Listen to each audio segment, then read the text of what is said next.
जानते हो आप भारत में रेलवे और आर्म्ड फोर्सेस के बाद थर्ड सबसे बड़ी लार्जेस्ट लैंड ओनर संस्था कौन सी है? मतलब भारत में आर्मी और रेलवे के बाद सबसे ज़्यादा ज़मीन किसके पास है? तो जी भारत में रेलवे और आर्मी के बाद सबसे ज़्यादा ज़मीन है वो अल्लाह जी के पास है, मतलब वक्फ बोर्ड के पास है। जी हाँ, यही नहीं, दिल्ली है ना जो देश की राजधानी है, उस देश की राजधानी का 77% 77% लैंड जो है वो वक्फ की प्रॉपर्टी है। और उस वक्फ की प्रॉपर्टी में दिल्ली हाई कोर्ट भी आता है। जी हाँ, दिल्ली का हाई कोर्ट जो है वो वक्फ की ज़मीन पे बना है। यही नहीं, दिल्ली का CGO complex, Jawaharlal Nehru stadium, Delhi public school, DPS school जो मथुरा रोड वाला है, एंग्लो अरेबिक स्कूल और बहादुर शाह जफर मार्ग पे जो अखबारों के ऑफिसेस बने हैं, इसके अलावा भारत सरकार की सेंट्रल गवर्नमेंट के कई सारे ऑफिसेज जो हैं वो वक्फ की ज़मीन पे चल रहे हैं। यही नहीं, मुंबई में मुकेश अंबानी का जो घर है एंटीलिया, वो भी वक्फ की ज़मीन पे, और बेंगलोर का फेमस विंडस्टोर मैनल होटल भी जो है वो भी वक्फ की ज़मीन पे बना हुआ है। ऐसा मैं नहीं कह रहा हूँ, ऐसा कहना है डेक्कन हेराल्ड में लेख लिखने वाले भाईजान फिरोज बख्त अहमद जी का। आप लोग भी जाके अपना घर चेक कर लो, कहीं वक्फ की ज़मीन पर तो नहीं बना है। क्योंकि कल को अगर वक्फ बोर्ड वाले कह दें कि भाई आप जिस घर में रहते हो, जिस घर को आपके दादा परदादा ने बड़ी मेहनत से बनाया था, वो वक्फ की प्रॉपर्टी है, तो आपको अपना घर छोड़ना पड़ेगा। आपके पास उस ज़मीन के कागज़ है ना, तो उससे कुछ फ़र्क नहीं पड़ता। वक्फ के केस में वाकिफ जो होता है वो अपनी प्रॉपर्टी अल्लाह को ट्रांसफ़र कर देता है, और एक बार उस प्रॉपर्टी के ओनरशिप राइट्स अल्लाह जी के पास आ जाते हैं तो उस प्रॉपर्टी को अल्लाह से वापस नहीं लिया जा सकता। ये इस देश में कानून है, यहाँ की संसद ने ये कानून बना रखा है। क्या कह रहे हो? What nonsense.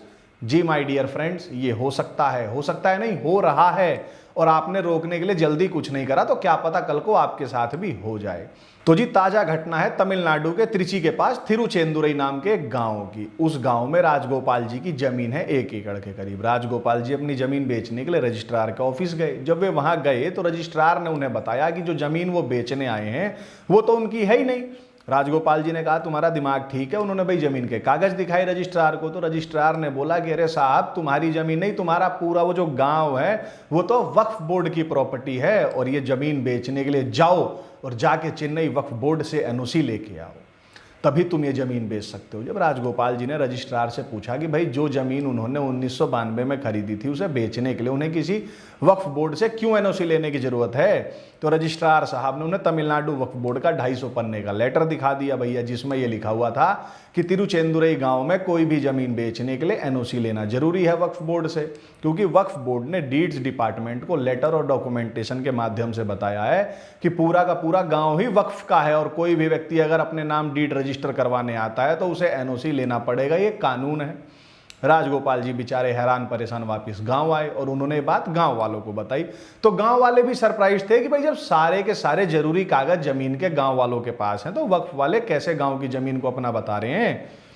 और मजाक देखिए आप, ये मतलब एक चुटकुला ही चल रहा है भाई। रिलीजन के बुरके में घूम रहे माफिया गैंग की कुल आयु एज ही अभी 1400 साल है, और जिस पूरे गांव को ये वक्फ की प्रॉपर्टी बता रहे हैं उस गांव में भगवान चंद्रशेखर स्वामी का एक मंदिर है, देव स्थान है, जो लगभग 1500 साल पुराना है ना मैजिक। और मंदिर के पास 369 एकड़ की भूमि है गांव में और उसके आसपास। पर देखिए करिश्मा अल्लाह ताला का कि भैया 1500 साल पुराने देव स्थान को भी अल्लाह की संपत्ति में दर्ज करा लिया भाईजानों ने। इसे कहते हैं जादू। 2021 में माइनॉरिटीज वेलफेयर डिपार्टमेंट रजिस्ट्रेशन वाले डिपार्टमेंट के आईजी इंस्पेक्टर जनरल को निर्देश दे चुका है कि वक्फ की किसी भी प्रॉपर्टी को तमिलनाडु वक्फ बोर्ड द्वारा दी गई एनओसी के बाद भी किसी और के नाम रजिस्टर ना करें।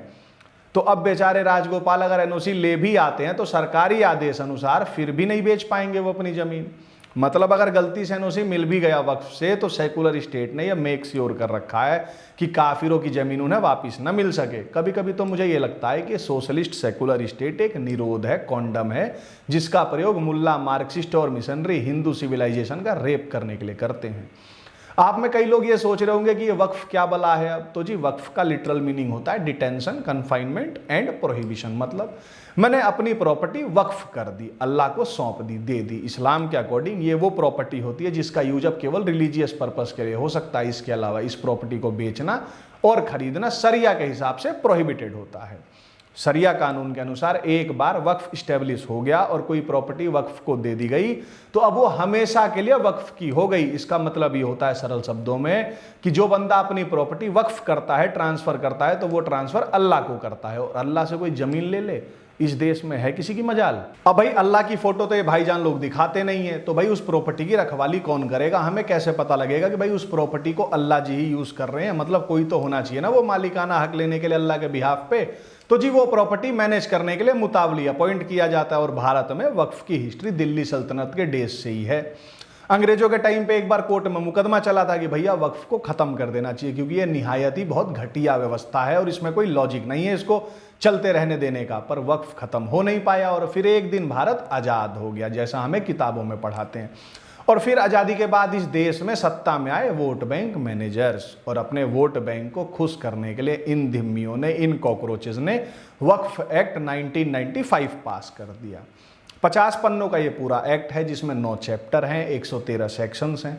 आपको 40वां सेक्शन बताता हूं इसका क्या है, क्योंकि वो सेक्शन है decision if a property is Waqf property, मतलब कि कैसे डिसाइड होगा कि कोई प्रॉपर्टी वक्फ की है कि नहीं।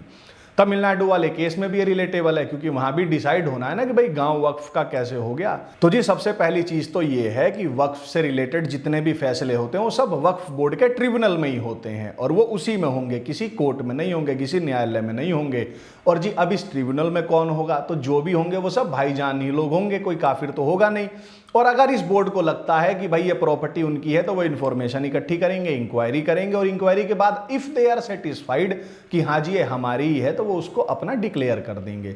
और जो ये वक्फ बोर्ड ट्रिब्यूनल का जो डिसीजन होगा वो फाइनल होगा, आप उसे चैलेंज भी नहीं कर सकते। मतलब सरल शब्दों में, कल को कोई आपके घर को वक्फ घोषित कर देगा तो उसकी जांच इन्हीं का ट्रिब्यूनल करने आएगा, जिसमें सभी भाईजान होंगे, और ये रूल है उनका।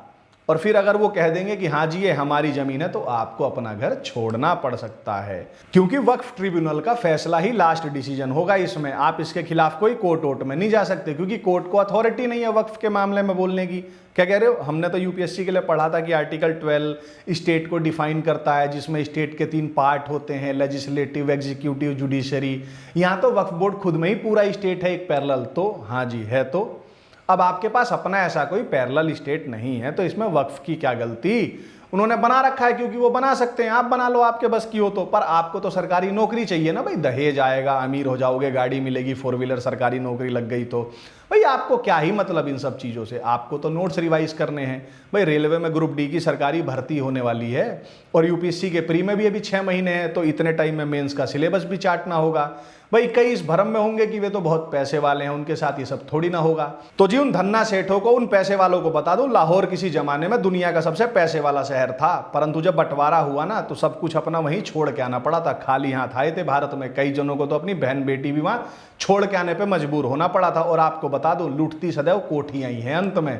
खैर आप लोग इस हिंदू मुस्लिम में नहीं पढ़ेंगे, क्योंकि जब तक किसी दिन आपका डॉक्टर नारंग और आपकी फैमिली की किसी लड़की का निकिता तोमर या अंकिता सिंह नहीं हो जाता, मैं जानता हूं, ठीक है यार मत पढ़ो, क्योंकि मैं कर क्या सकता हूं, बता ही तो सकता हूं, क्योंकि prevention is better than cure हिंदुओं के समझ में कहाँ आता है। जाओ आप तो अपने बिजनेस पे जाओ, नोट गिनो, नोट जमा करके रखो, और बाकी जो जवान लड़के हैं भैया तुम सरकारी नौकरी की तैयारी करो। भाईजान ओला उबर लेकर रिसीव करने आता ही होगा, तुम्हें यूपीएससी की कोचिंग तक छोड़ देगा। जय श्री राम।